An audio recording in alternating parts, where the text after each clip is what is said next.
Black Beauty by Anna Sewell. Chapter 3. My Breaking In. I was now beginning to grow handsome. My coat had grown fine and soft, and was bright black. I had one white foot, and a pretty white star on my forehead. I was thought very handsome. My master would not sell me until I was 4 years old.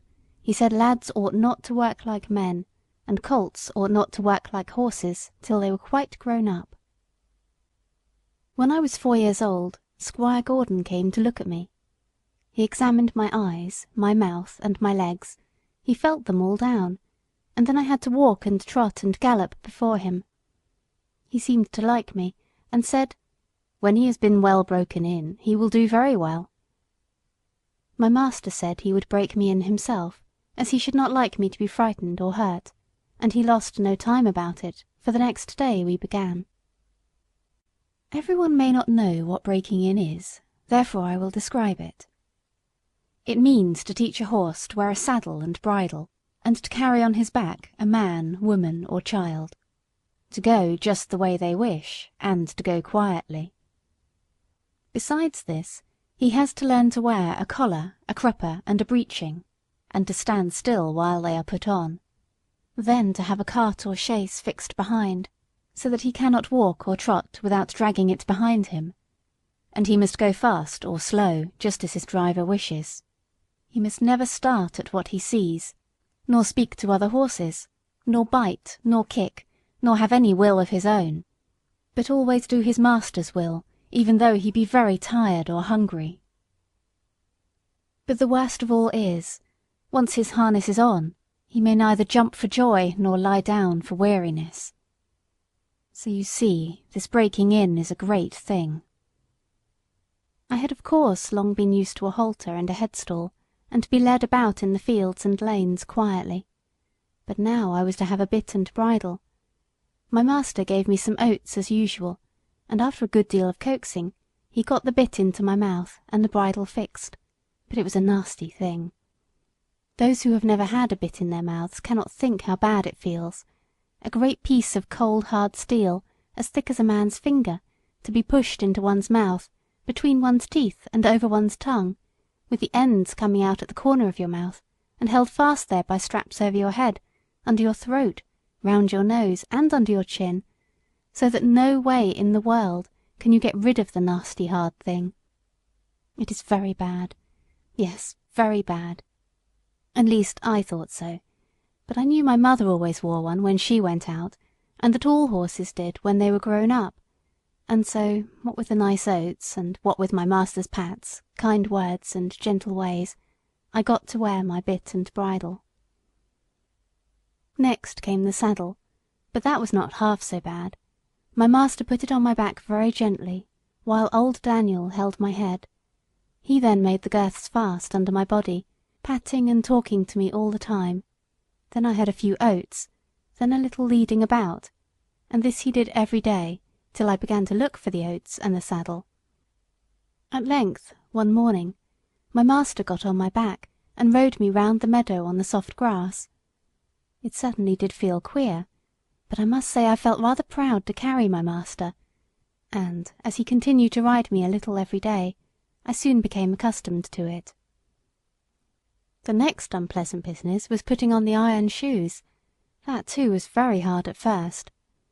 My master went with me to the smith's forge, to see that I was not hurt or got any fright. The blacksmith took my feet in his hand, one after the other, and cut away some of the hoof. It did not pain me, so I stood still on 3 legs till he had done them all. Then he took a piece of iron the shape of my foot, and clapped it on, and drove some nails through the shoe quite into my hoof, so that the shoe was firmly on. My feet felt very stiff and heavy, but in time I got used to it.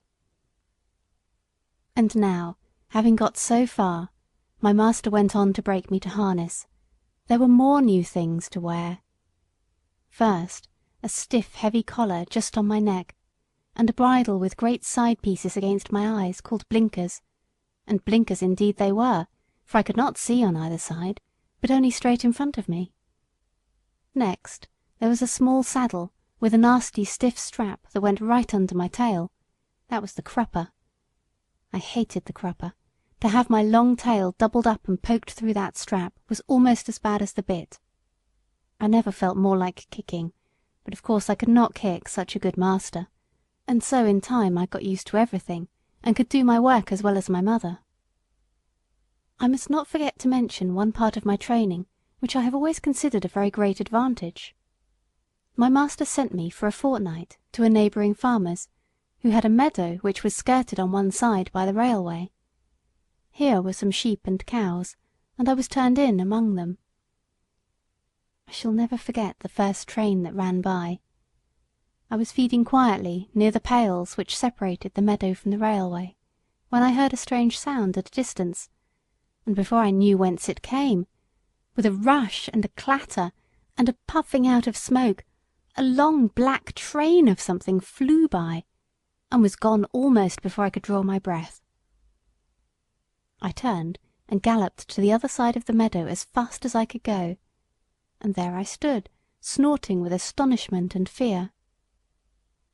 In the course of the day many other trains went by, some more slowly. These drew up at the station close by, and sometimes made an awful shriek and groan before they stopped. I thought it very dreadful, but the cows went on eating very quietly, and hardly raised their heads as the black frightful thing came puffing and grinding past. For the first few days I could not feed in peace, but as I found that this terrible creature never came into the field, or did me any harm, I began to disregard it, and very soon I cared as little about the passing of a train as the cows and sheep did.